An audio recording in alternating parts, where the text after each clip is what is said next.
성경 말씀 보겠습니다. 고린도전서 15장 20절에서 28절까지입니다. 15장 20절에서 28절. 제 머리 위에 조금만 더 띄워주세요. 머리 위에 간격을 조금만 더 띄워주세요. 부닥칠 것 같아가지고. 자, 우리 교독하도록 하겠습니다. 제가 먼저 읽겠습니다. 그러나 이제 그리스도께서 죽은 자 가운데서 다시 살아나사 잠자는 자들의 첫 열매가 되셨도다.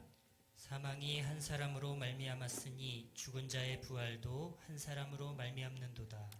아담 안에서 모든 사람이 죽은 것 같이 그리스도 안에서 모든 사람이 삶을 얻으리라. 그러나 각각 자기 차례대로 드리니 먼저는 첫 열매인 그리스도요, 다음에는 그가 강림하실 때에 그리스도에게 속한 자요. 그 후에는 마지막이니 그가 모든 통치와 모든 권세와 능력을 멸하시고 나라를 아버지 하나님께 바칠 때라. 그가 모든 원수를 그 발 아래 둘 때까지 반드시 왕노릇 하시리니 맨 나중에 멸망받을 원수는 사망이니라. 만물을 그의 발 아래 두셨다 하셨으니 만물을 아래에 둔다 말씀하실 때에 만물을 그의 아래에 두시니가 그 중에 들지 아니한 것이 분명하도다. 다 같이요. 만물을 그에게 복종하게 하실 때에는 아들 자신도 그때 만물을 자기에게 복종하게 하신 이에게 복종하게 되리니 이는 하나님이 만유의 주로서 만유 안에 계시려 하심이라. 아멘. 우리 사랑하는 성도 여러분 반갑습니다. 한 주간 안녕하셨나요? 지금 가정에 또 가족끼리 또 옹기종기 앉아서 예배를 드리리라 상상을 하면서 오늘 설교를 시작하려고 합니다.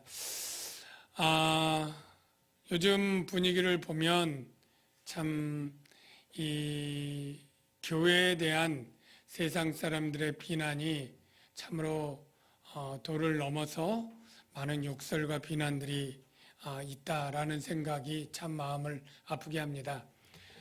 특정 언론사들은 특히 더 교회를 비난할 수 있도록 그렇게 기사들을 제목들을 붙이고 많은 댓글들을 유도하는 것 같은 느낌이 없지 않아 있는데요. 그런 게 마음이 아프다가도 생각해 보면 이 세상은 원래 교회를 미워할 수밖에 없는 그러한 본질적인 그러한 이유가 있습니다. 예수님도 너희가 세상 가운데 환난을 당한다 말씀하셨고 베드로 사도도 세상이 너희를 미워하거든 이상한 일 당하는 것처럼 여기지 말라는 말씀을 하셨습니다. 왜냐하면 이 세상은 어둠의 공중의 권세 잡은 자 아래에 있기 때문에 하나님의 나라와 하나님의 백성들을 미워할 수밖에 없는 그러한 속성이 있습니다. 물론 교회가 잘못해서 비난을 받는 것은 또 마땅하고 저희도 고쳐야 되지만 그 이상의 미움과 비난을 받을 때에도 영적인 이유가 있다 이런 생각을 합니다. 우리가 그래도 우리나라는 자유민주주의 국가로 신앙과 종교의 자유가 있어서 그것이 덜하지만 지금 정말로 종교를 아편처럼 그렇게 하는 이 공산주의 체제나 이 모슬렘과 이러한 타종교의 국교 아래서 있는 그리스도인들은 많은 박해와 어려움들이 더 많을 것입니다. 우리가 이처럼 세상 살아가는데 좀 편한 길을 놔두고 미움과 박해를 받으면서 신앙생활을 해야 될 이유가 무엇인지 우리가 다시 한번 정리하지 않을 수 없는데요.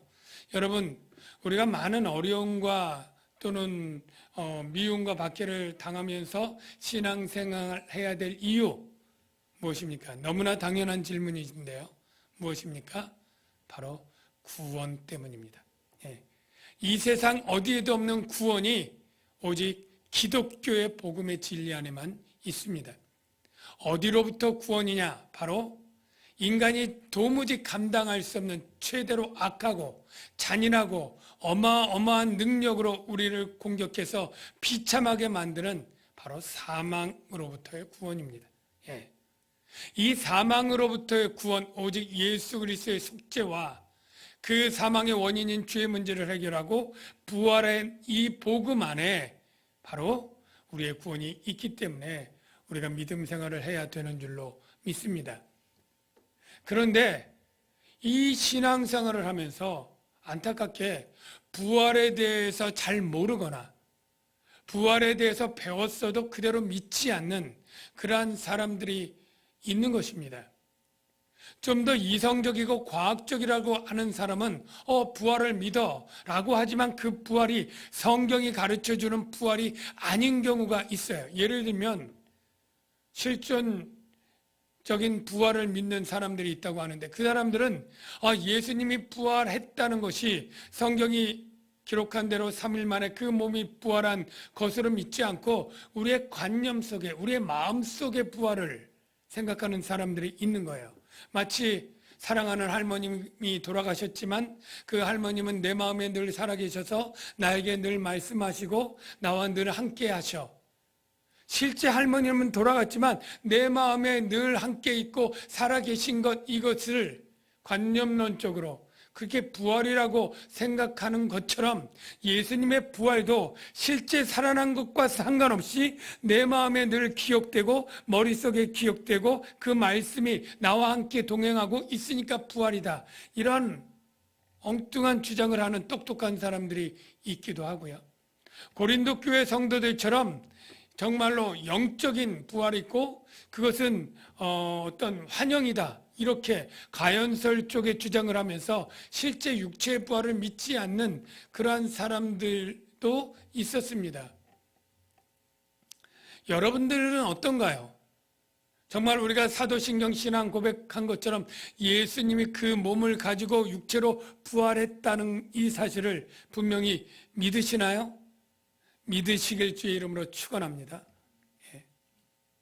그런데 우리 교회는 안 그럴 것 같지만 한국교회나 세계교회에 이 부활을 믿지 않는 사람들이 꽤 많다고 해요.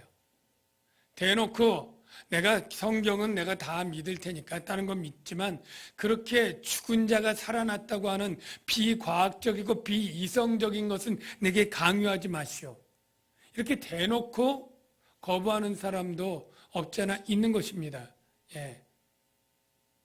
마치 성경을 우리가 어떻게 살아가야 되는지 윤리를 가르쳐주는 책 정도로 교양생활을 위한 모임으로 그리고 선을 행하기 위한 어떤 단체로 생각하고 종교생활을 하는 그리스도인이라고 하는 그 이름이 맞지 않겠죠.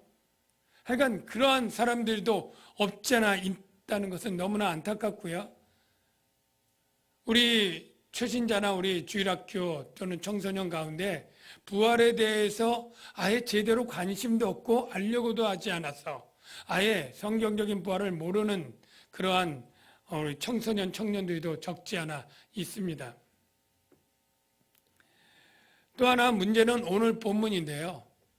다 양보해서 좋습니다. 예수님이 2000년 전에 육체적으로 부활한 것을 믿겠습니다.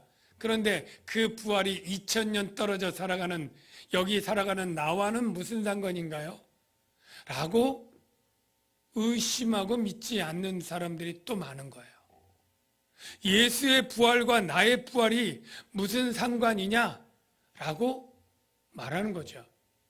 여러분, 결론은 예수의 부활과 저나 여러분 죽은 자의 부활, 믿음 안에서 죽은 자의 부활은 필연적으로 상관이 있습니다. 불가분에 떼놓을 수 없는 상관관계가 있어서 예수님의 부활이 곧 우리의 부활을 확증할 수 있는 보증이다 라고 말씀을 드립니다. 그러면 이제 성경을 통해서 오늘 왜 예수님의 부활이 우리의 부활인가 라는 것을 말씀을 드리는데요. 오늘 20절을 이렇게 시작하죠. 그러나 이제 그리스도께서 죽은 자 가운데서 다시 살아나사 잠자는 자들의 첫 열매가 되셨도다. 네, 여기 주목해서 살펴볼 두 문구가 있는데 잠자는 자들 그리고 첫 열매입니다. 먼저 잠자는 자들은 여러분이 짐작하셨듯이 죽은 자들을 얘기합니다. 그런데 사도 바울은 이 그리스도인들은 부활을 소망하는 자들이기 때문에 죽음을 잠이라고 바꾸었습니다. 잠의 의미는 무엇입니까? 두 가지입니다. 바로 잠자는 자는 반드시 깨어나게 되어 있기 때문에 깨기 위한 대기 상태, 이게 잠의 첫 번째 의미입니다. 그러니까 우리 그리스도인들은 죽어서 매장과 화장이 되어서 잿더미가 되고 흙먼지가 되어 다 사라진 것 같아도 부활을 준비하는 대기 상태에 있는 것이다 라는 의미고요. 두 번째, 잠은 쉼을 의미합니다. 하루 종일 일하고 지쳐서 돌아와서 집에 들어와서 씻고 밥 먹고 이제 졸리면 자지 않습니까? 그 잠은 그 영혼의 그리고 그 육체의 모든 피로를 쉬게 하고 샘을 주는 그런 안식이 되는 것이죠. 그래서 그리스도인들에게 죽음은 슬프고 고통스러운 일만이 아니라 하나님이 깨어나기 위한 준비 단계이고 그 준비가 쉼으로 되어 있다. 그래서 주 안에서 죽는 자들은 복이 있다 라고 말씀해 주시는 이유가 부활을 소망하며 있기 때문인 줄로 믿습니다. 첫 열매는 무슨 의미입니까? 첫 열매는 그 열매가 끝이 나면 첫 열매의 의미가 아니겠죠? 첫 열매는 그 이어서 많이 맺게 될 모든 열매를 전제하고 말하는 단어이고, 이 첫 열매는 전체가 다 수확될 것을 대표하는 것입니다. 이 첫 열매는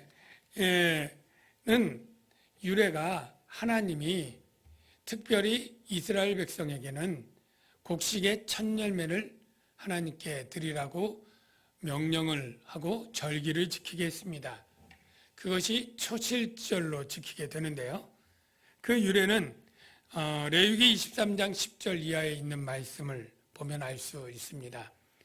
내가 너희에게 주는 땅에 들어가서 너희의 곡물을 거둘 때에 너희의 곡물의 첫 이삭 한 단을 제사장으로 가져갈 것이요 제사장은 너희를 위하여 그 단을 여호와 앞에 기쁘심이 되도록 흔들되 안식일 이튿날, 여기 안식일 이튿날을 여러분 주목하셔야 됩니다. 흔들 것이며, 자, 왜냐하면 예수님이 6월절 어린 양 잡을 때에 죽으셨다는 것 여러분 아시죠? 예, 금요일 오후 한 3시경에 완전히 숨지셨죠. 그때가 6월절 양 잡을 때 죽은 거예요. 어쩜 그렇게 딱 맞췄는지. 예. 바로 6월절 어린 양으로 구원을 받은 그 어린 양의 피를 기념하는 그때 예수님도 피 흘려 죽으셨고요. 그리고 예수님이 안식구 첫날 부활했는데 이 안식구 첫날이 바로 이 초실절인 것입니다. 바로 첫 열매, 보통 그 당시에 초실절은 보리단입니다. 보리단 중에 가장 처음 열린 열매를 하나님께 드리는데 이 보리단은 물론 수확기가 한 달 반, 50일 정도 잡습니다. 그러니까 맥추절, 오순절 되는 그 전, 밀추수 전에 한 50일 정도 보리 추수할 때 첫 단을 하나님께 드리는데 이 첫 열매를 드리는 것은 바로 그 후에 50일 동안 열릴 전국의 이 보리단 전체를 대표해서 하나님께 감사의 예물을 드리는 것이죠. 바로 하나님은 이렇게 첫 열매, 첫 새끼, 첫 장자를 중요하게 하는 것이 바로 그 전체의 대표의 의미로 하나님은 받는 것입니다. 11조는 그런 의미에서 비슷한데요. 우리의 소득 전체의 10분의 1을 드리는 것은 그 10분의 1만 드리는 것이 아니라 전체 소득이 하나님이 내게 주신 것이라고 믿는 신앙 고백하에 이 모든 것 하나님의 것입니다. 다 드리지 않고 대표로 11조를 드리는 것과 같은 맥락의 의미인 것입니다. 그런데 이 처음 것이 이 나중에 모든 것의 특징을 규정합니다. 예. 이 처음 것이 거룩하면 나중에 모든 것이 거룩하고, 처음 것이 타락하고 더러우면 나중 모든 것이 타락하고 더러운 것으로 그렇게 보는 거예요. 우리가 상식적으로도 농사를 짓 때 첫 열매가 실하면 나중 열매도 실하고, 흉년이 들어서 첫 열매가 부실하면 나중 열매도 부실하고, 첫 과일이 굉장히 달고 당도가 높으면 나중 것도 그렇고, 첫 열매가 시고 떫으면 나중 것도 그러지 않습니까? 바로 이 법칙이 똑같아요. 그래서 로마서 11장 6절에 이런 말씀을 하는 거예요. 제사하는 처음 익은 곡식가루가 거룩한 즉 떡덩이, 나중에 생기는 이 떡덩이도 거룩하고, 뿌리가 거룩한 즉 뿌리로부터 나오는 수많은 장가지들도 그러하니라. 이것은 조상이 그러면 이 조상 아래에 나오는 수많은 후손들, 뿌리와 가지로 비유하면 뿌리는 조상이요 가지는 후손들인데, 그것이 같은 성격을, 같이 영향을 받는 거예요. 그래서 이 모든 성경의 내용은 바로 조상이 그 후손들을 내포하고 대표해서 영향을 끼친다라는 것입니다. 이 이야기가 바로 사망과 생명에도 그대로 적용이 되는 거예요. 그래서 21절, 22절 말씀이 이해가 되는 것입니다. 사망이 한 사람으로 말미암았으니, 누구겠어요? 첫 인류 조상 아담이겠죠. 죽은 자의 부활도 한 사람 인류 조상 아담, 그 나머지 한 사람 예수 그리스도. 근데 예수 그리스도도 그래서 마지막 아담, 그렇게 표현을 하기도 합니다. 부활로 말미암는도다. 아담 안에서 모든 사람이 죽은 것 같이 그리스도 안에서 모든 사람이 삶을 얻으리라.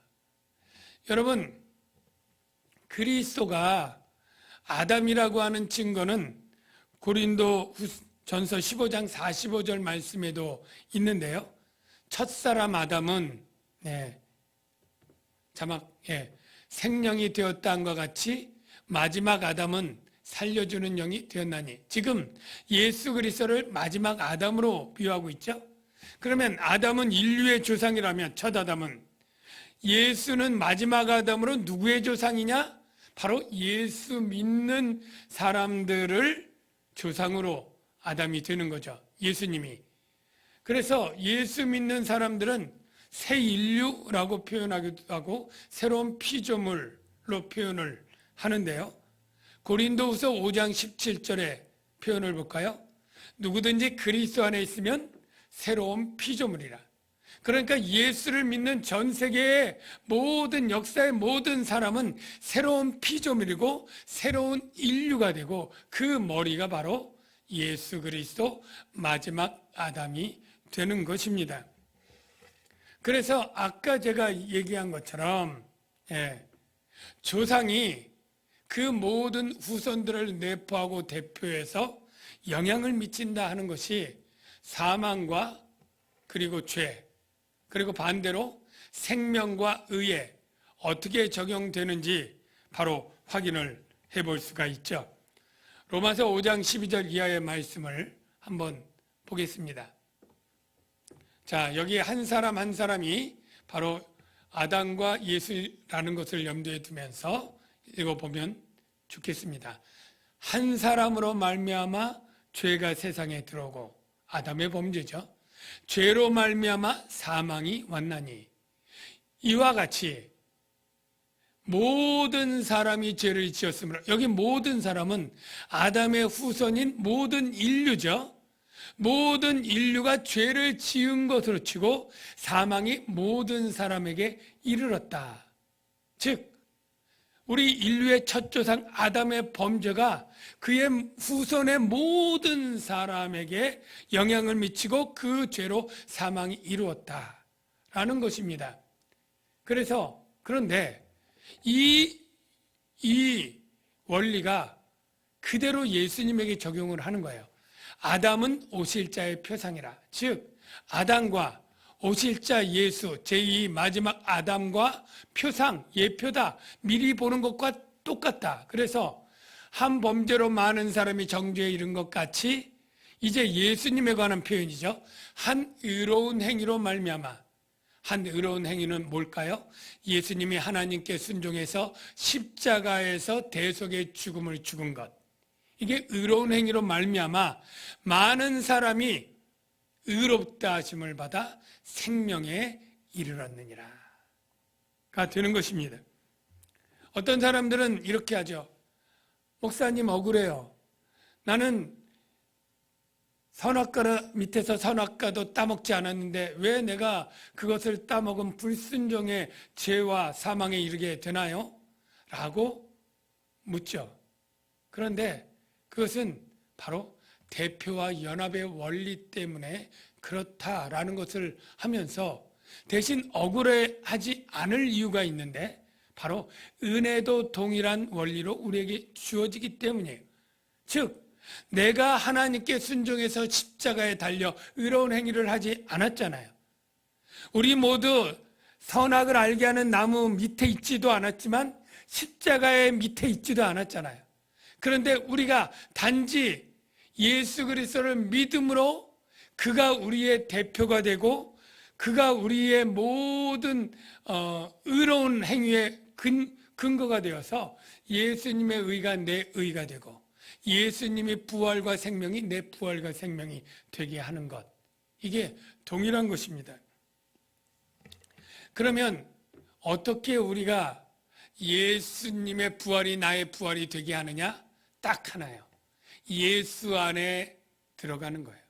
예수께 속한 자 되는 거예요. 그것은 오직 믿음입니다. 예. 많이 힘들고 어려운 것이 아니라 복음을 믿는 믿음. 예수 그리스도가 내 죄를 대속해서 죽었고 부활하셨다고 하는 이 복음을 믿는 믿음으로 세례를 받기만 하면 우리는 예수님과 연합해서 부활하게 되는 거예요. 그 놀라운 그러한 진리가 로마서 6장에 있는데요. 다시 한번 확인해 보겠습니다. 만일 우리가 그의 죽으심과 같은 모양으로 연합한 자가 되었으면 이 연합은 믿고 세례받으면 되는 거예요. 또한 그의 부활과 같은 모양으로 연합한 자가 되리라. 만일 우리가 그리스도와 함께 죽었으면 또한 그와 함께 살 줄을 믿노니 이는 그리스도께서 죽은 자 가운데서 살아나셨음에 다시 죽지 아니하시고 사망이 다시 그를 주장하지 못할 줄을 알미니라. 사랑하는 성도 여러분, 예수가 부활했지만 나와 무슨 상관이 있냐고 의심하지 마십시오. 여러분이 예수 그리스도를 믿는 순간 그 믿음 때문에 여러분은 예수님의 죽음과 부활과 연합한 자가 되고, 그래서 예수님이 죽을 때 여러분이 죽어서 죄사함을 받고, 그리고 예수님의 부활할 때 여러분도 연합하여 부활하게 된다고 하는 이 놀라운 은혜의 진리를 여러분 기억하시기를 바랍니다. 그래서 여러분들 가운데 혹여 한 분이라도 몸의 부활을 믿지 않는다거나 죽은 자의 부활을 믿지 않는 분이 없기를 바라고, 예수님은 부활했지만 내 부활과는 무슨 상관이 있냐고 의심하는 자도 없기를 바랍니다. 성경은 분명히 예수가 첫 열매로서 우리 모든 부활의 대표가 되고 보증이 된다고 분명히 말씀하고 있다는 것을 여러분 잊지 마시기를 바랍니다. 이제 끝으로 살펴볼 것은 그러면 언제 부활하게 되고, 그리고 그 부활하게 될 때까지 우리는 어떤 삶을 살아야 되는가 하는 문제를 살펴보겠습니다. 어떤 사람들은 이 부활이 주님이 재림할 때 부활하는 것 말고 이 세상 살아갈 때 부활한다고 생각하는 사람들이 있었다는 거예요. 특별히 고린도 교회에 이미 부활이 지나갔다 하는 자들이 있었고 이미 영적인 부활이 이루어졌다 이렇게 주장하는 사람들이 있다는 것 지난번에 살펴보지 않았습니까? 이미 하나님의 나라가 왔고 이미 성령 받고 성찬의 특별한 일을 참여하는 우리는 이미 방언하듯 한 천상의 말을 말하고 이제 하나님 나라의 왕 같은 제사장으로 왕 노릇하고 있고 그래서 이미 영적인 부활이 이루어졌다. 일견 맞는 얘기도 있지만 더 나가서 영적 부활이 되었다. 이렇게 얘기하는 자들이 있다는 거예요. 그런데 영적 부활만 되면 참된 부활이 아니고 예수님처럼 완전한 우리의 육체의 몸이 썩지 않을 몸으로 부활하는 그 부활이 온전한 부활이고 그 부활의 시기는 언제냐? 주님이 강림하실 때라고 정해져 있습니다. 딱 2단계밖에 없습니다. 언제요? 주 30년경에 예수님이 골고다에서 첫 열매로 부활한 그 부활과 동등한 성질의 부활은 이제 아무도 없습니다. 언제요? 주님이 강림하실 그때에 그에게 속한 자들이 부활하는 것. 이 2단계 외에는 없는 거예요. 이 부활하는 자들이 어떤 자들입니까? 우리가 잘 이해해야 되는데 예수 믿는 자들만 부활합니까? 믿지 않는 자들도 부활합니까? 믿지 않는 자들도 부활합니다. 그런데 그 믿지 않는 자들의 부활은 참으로 부활이라고 할 수 없는 게 심판을 위한 부활이고 그 심판 후에 영원한 죽음이라고 표현된 영벌을 당하는 것입니다. 그러니까 생명의 부활이 아닌 것이죠. 오직 생명의 부활은 예수 안에 있는 자요. 예수님께 속한 자라는 사실을 우리가 분명히 짚고 넘어가야 됩니다. 그래서 22절에 보면 아담 안에서 모든 사람이 죽은 것 같이 그리스도 안에서 모든 사람, 그냥 인류 전체가 삶을 얻는 게 아니라 그리스도 안에서 모든 사람은 예수 믿는 모든 사람에 한정되는 것입니다.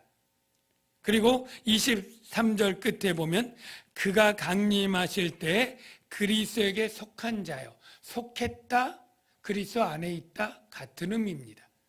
예수 믿는 자들이 그때 부활하게 됩니다. 그리고 그 강림이 되면 이제 역사가 끝이에요. 그 후에는 마지막이니 이제 끝난 겁니다. 그때가 어떤 때냐? 강림하셔서 그가 모든 통치와 모든 권세와 능력을 멸하시고 나라를 아버지 하나님께 바칠 때라. 이게 역사의 끝입니다. 여기서 모든 통치, 모든 권세, 능력의 의미가 무엇인가를 말씀을 드리겠습니다. 이 3가지 표현된 단어는 먼저는 바로 우주론적인 영적 존재들을 생각하셔야 됩니다. 즉 바로 사탄과 악한 영들과 귀신들, 그의 모든 졸개들, 이것들을 멸하시는 때가 바로 종말입니다. 뿐이 아니고요. 그리고 이 지구상에는 사탄의 영향을 받은 적그리스도적인 그러한 권세 있는 기관들이 있습니다. 예를 들면 기독교를 탄압하는 공산주의 정부가 될 수도 있고요. 그리고 수많은 이단 단체가 될 수도 있고요. 그 외에 안티 기독교적인 그러한 모든 파워 있는 그러한 기관들, 이런 모든 권세들도 다 멸하게 되는 것입니다. 그리고 맨 마지막 3번째 단계로 멸할 것은 인간이 가장 무서워하고 좌절을 느낄 수밖에 없게 하고 파괴적으로 여기는 사망. 이 사망을 의인화해서 이 사망을 멸한다. 다시는 사망이 일어나지 않도록, 다시는 죽음이 없고 부패와 썩어짐이 없는 그런 하나님의 역사가 마지막에 일어날 것입니다. 이 기간 동안 우리는 지금 살고 있는 거예요. 바로 예수 그리스도의 십자가의 첫 열매 부활과 마지막 모든 것이 멸하게 될 종말에 이 완전한 승리의 날 중간에 우리가 지금 살고 있습니다. 이때 우리는 어떤 삶을 어떻게 살아야 될까요? 우리는 이미 예수님의 승리를 확신하면서 믿음으로 살아가야 되는데요. 이미 우리는 예수님이 왕권을 가지고 다스리고 있는 그러한 삶 속에서 승리를 소망하면서 살아갈 수 있습니다. 예수님이 십자가에 죽고 부활하신 사건은 사실은 사탄의 세력을 결정적으로 파괴한 승리의 사건입니다. 우리가 빌립보서 2장의 그 사실이 참 은혜 가운데 잘 기록되어 있는데요. 빌립보서 2장 9절 이하의 말씀을 한번 볼까요? 십자가의 죽으심이라, 예수님이죠. 이러므로 그 후에 하나님이 그를 지극히 높여 모든 이름 위에 뛰어난 이름을 주사 하늘에 있는 자들과 땅에 있는 자들과 땅 아래에 있는 자들로 모든 무릎을 예수의 이름에 꿇게 하시고 완전히 승리게 하시고 모든 입으로 예수 그리스도를 주라 시인하여, 여기 주라는 의미를 여러분 꼭 기억하십시오. 주라 시인하여 하나님 아버지께 영광을 돌리게 하셨느니라. 요 주라고 하는 뜻이 우리가 흔히 그냥 예수는 주하고 쉽게 주님 그렇게 부르는데 그 의미는 따져보면 더 놀랍습니다. 이 주라고 하는 말은 히브리어로 보면 하나님이라고 하는 야훼를 번역한 헬라어입니다. 야훼, 여호와, 그 하나님의 그 이름인 이 야훼를 헬라어로 번역할 때 큐리어스라고 하나님의 뜻을 번역했고, 그 큐리어스를 바로 예수님에게 그 이름을 주었다는 거예요. 정확히 말하면 하나님이 온 우주 만물 만유의 왕이시고 대권자이시지 않습니까?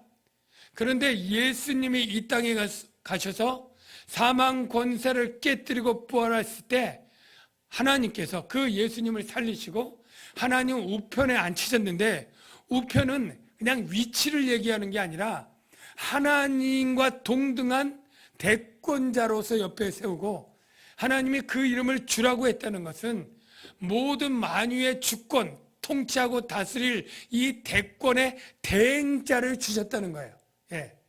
하나님이 아니라 이제 예수님이 언제까지요? 만물을 통치해서 그 발 아래 꿇을 그 역사의 종말까지 하나님의 이 천하를 다스리는 하늘과 땅의 모든 권세를 예수님이 받으신 거예요. 이게 바로 주라는 의미인 거죠. 그리고 나서 이제 마지막 모든 권세를 하나씩 하나씩 굴복해서 최후에 완전히 굴복시키게 되는 거예요. 우리가 이 기간 가운데 살고 있는데요. 이 기간을 조금 의미를 잘 이해할 수 있도록 비유를 하면, 여러분 2차 세계대전에 이 연합국과 이 독일군과 아주 치열한 전투를 벌였는데 가장 결정적인 전투가 이 노르망디 상륙작전의 이 전투였다고 하지 않습니까?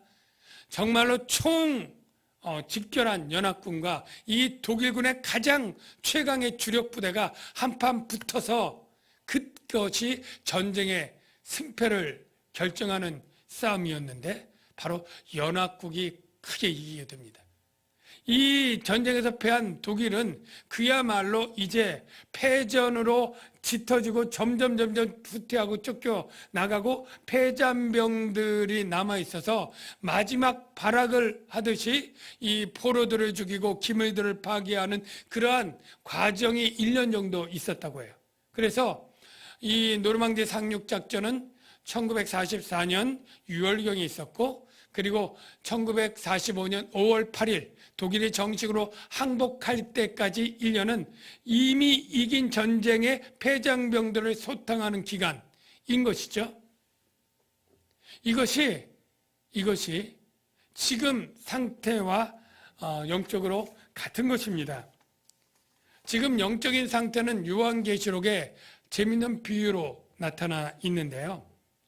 한번 그 말씀을 확인하겠습니다. 하늘에 전쟁이 있으니 미가엘과 그의 사자들이, 하나님 군대입니다, 용과 더불어 싸울 때 용과 그의 사자들도 싸우나 이기지 못하여. 누가 이깁니까? 하나님의 군대가 이겨요. 용과 그의 사자들은 패하게 되는 거죠. 다시 하늘에서 그들이 있는 것을 얻지 못한지라. 하늘에서 쫓겨납니다. 여기 큰 용의 정체가 드러나죠. 큰 용이 내쫓기니 옛뱀 곧 마귀라고도 하고 사탄이라고도 하며 온 천하를 꿰는 자라. 그가 땅으로 내쫓기니 그의 사자들도 그와 함께 내쫓기니라. 용이 자기가 땅으로 내쫓긴 것을 보고 남자를 낳은 여자를 박해하느니라. 남자는 예수 그리스도를 상징합니다. 요한계시록 전후 문맥을 보면 나와 있고요. 그리고 이 여자는 바로 교회를 상징합니다. 바로 제가 서두에 얘기한 것처럼 사단의 지배를 받고 있는 그러한 세상은 마지막 자기가 멸망당하고 패퇴할 것을 알기 때문에 울부짖으며 우는 사자처럼 하나님의 교회를 박해하면서 마지막 발악의 전쟁을 하는데, 그 끝은 이미 예수 그리스도의 승리, D-Day, 결정적 날로 말미암아졌고 이제 완전한 승리를 향해서, 그 역사의 종말을 향해서 멸망당하게 가고 있는 것이죠. 제가 다른 비유로 조금 설명을 하면, 예를 들어 우리 교회하고 옆에 교회하고 축구 시합을 합니다. 근데 그쪽이 훨씬 더 강해요. 우리가 아무리 해도 이기지 못하고 1대0으로 점점 끌려가서 후반전도 한참을 지나서 패색이 짙던 그때 우리 팀에 아주 선수가 하나 교체가 되는데, 손흥민 선수가 와가지고 그냥 동점골과 멀티골과 마지막 쐐기골, 해트트릭을 딱 하면서 이제 지지 않을, 후반전 남은 시간 5분 남겨놓고 쐐기골을 탁 넣고 퇴장했다고 합시다. 거의 뭐 역전될 일은 없죠. 그러나 우리가 이겼다, 쐐기골 넣었다, 그리고 손 들고 끝나고 그냥 나오면 안 되는 거죠. 아직 종료 휘슬이 불지 않았으니까요. 그러니까 저들은 마지막으로 최선을 다해서 몸싸움을 거칠게 하면서 공격을 할 때, 우리는 그 마지막 5분과 종료 휘슬이 끝날 때까지, 승리는 거의 확정적이지만 우리의 싸움을 끝까지 달려가며 뛰어야 되는 것 아니겠습니까? 네. 지금 그런 상황이에요. 이미 예수님이 사탄의 그 머리를 깨뜨리듯 부활해서 그 사망 권세를 깨뜨리고 부활의 소망을 갖고 살아가는 그 백성들이 마지막 영적 싸움을 싸워가고 있고, 이 사탄은 마지막 그 죽음의 권세를 휘두르면서 이 땅의 죽음과 죽음의 증상이라고 할 수 있는 질병과 상해와 여러 가지 슬픔과 눈물과 고통의 일들을 가지고 박해하면서 있지만 끝내 그 모든 것은 극복될 것이고 이겨낼 것입니다. 제가 서두에 그리스도인들이 박해와 미움을 받으면서도 우리가 구원이 있기 때문에, 완전한 부활을 인한 구원이 있기 때문에 달려가야 된다고 했습니다. 하나님의 구원의 완성은 여기 뒤에 있는 것처럼 그냥 우리 인간의 구원뿐만이 아닙니다. 구원받아야 될 것은 인간뿐 아니라 우리 모든 동식물과 모든 피조물과 우주까지 다 썩어짐의 종노릇에서 해방되고 구원받아야 되는데, 그 모든 것들을 무찌르고 모든 것을 생명으로 원상회복한 다음에 예수님은 그것을 다시 하나님께 바칠 거예요. 그래서 정말로 하나님께서 만유 안에 계시면서 만유의 그의 생명력으로 하나님의 나라가 하늘뿐 아니라 이 땅에 임하여 모든 나라가 하나님의 나라로 완성되는 완전한 구원을 바라보면서 우리는 어떻게 살아야 되느냐? 마지막 사도 바울의 빌립보서 고백을 한번 끝으로 보겠습니다. 내가 그리스도와 그 부활의 권능과 그 고난에 참여함을 알고자 하여 그의 죽으심을 본받아 어떻게 해서든지 죽은 자 가운데서 부활에 이르려 하노니 내가 이미 얻었다 함도 아니요 온전히 이루었다 함도 아니라 오직 내가 그리스도 예수께 잡힌 바 된 그것을 잡으려고 달려가노라. 이 문장 중에 여러분이 세 가지를 기억하면 되는데요. 바로 사도 바울은 부활의 권능에 대한 소망, 죽은 자 가운데서 부활에 이르려 하노니 부활에 대한 소망을 굳게 잡고 있었다는 것이고요. 그리고 이 소망 때문에 살아가는 삶은 고난에 참여하는 것이고 그의 죽으심을 본받는 삶이었다는 거예요. 우리가 믿음 생활을 할 때는 십자가를 피할 수가 없습니다. 고난을 피해서 갈 수가 없어요. 미움을 받아야 되고 박해를 받아야 되고 고난과 희생을 당하며 십자가의 자기 부인과 희생의 삶을 살아가야 되는 것. 끝으로 그 삶을 중단하지 않고 포기하지 않고 끝까지 달려가는 삶을 살았다는 것. 우리가 이 세 가지가 오늘날 저와 여러분도 살아야 될 삶이라고 믿습니다. 기도하겠습니다. 하나님, 세상 나라의 박해가 거세어지고 드세어진다 할지라도 사망의 권세가 우리를 위협하고 공격한다 할지라도 우리는 부활의 권능과 그 소망 때문에 담대하게 때로는 억울하고 애매히 당하는 모욕과 질시와 비난들을 받을지라도 십자가를 지고 자기를 부인하는 그 고난의 삶을 본받아 살아갈 수 있도록 주님 도와 주시옵소서. 또한 이 믿음의 삶을 낙심하고 두려워 중단하지 않고 포기하지 않고 주저하지 않고 다시 일어나 힘차게 그 목표를 향해서 달려나가는 우리의 신앙이 되게 하여 주시옵소서. 예수님의 이름으로 기도하옵나이다. 이 시간에 우리 주의 길을 가리 이 찬양을 가사를 생각하면서 같이 부르면 좋겠습니다.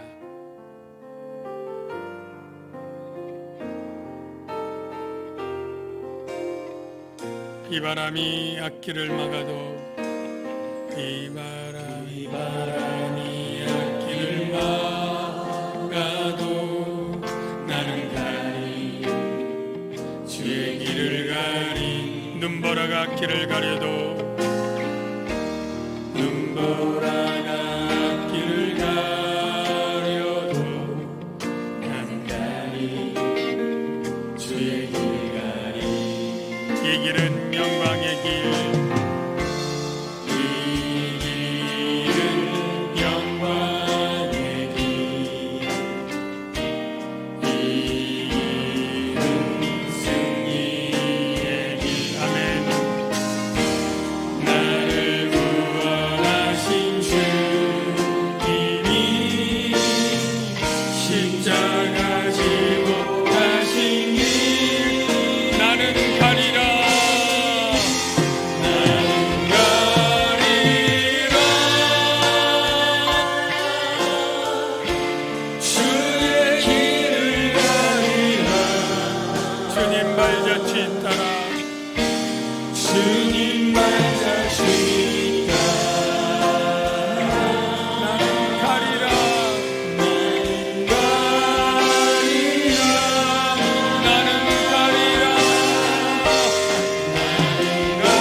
시간에 우리 두 가지 제목 놓고 기도하겠는데요. 우리 안에 흐트러지고 희미해졌던 부활의 확신과 부활의 소망이 뜨거워질 수 있도록 도와 주시옵소서. 모든 그리스도인들이 이 영광의 부활을 소망해서 십자가를 지는 고난의 삶을 이겨낼 수 있게 도와달라고 우리 기도하고요.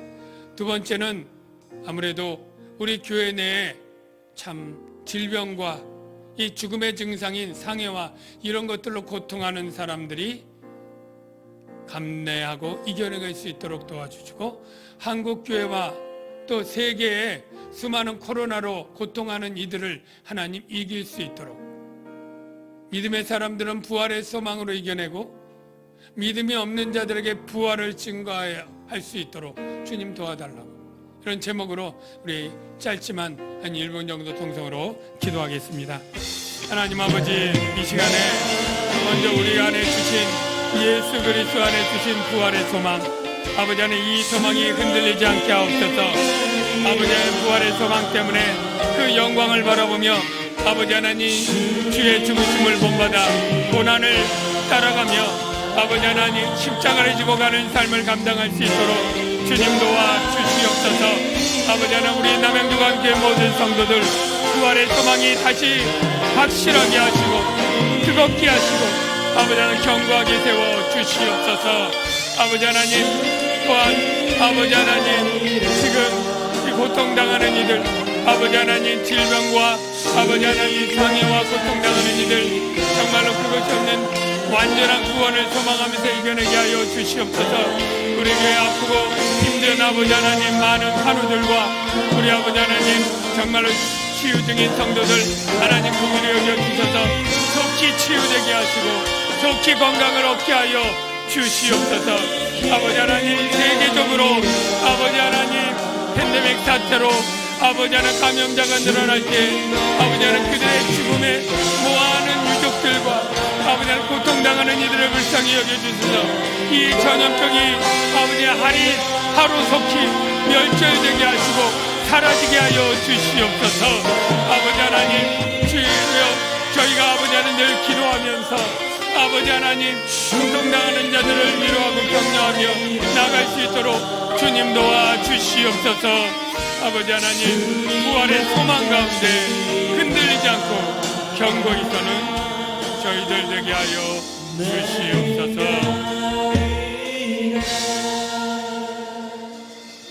예수님의 이름으로 기도하옵나이다.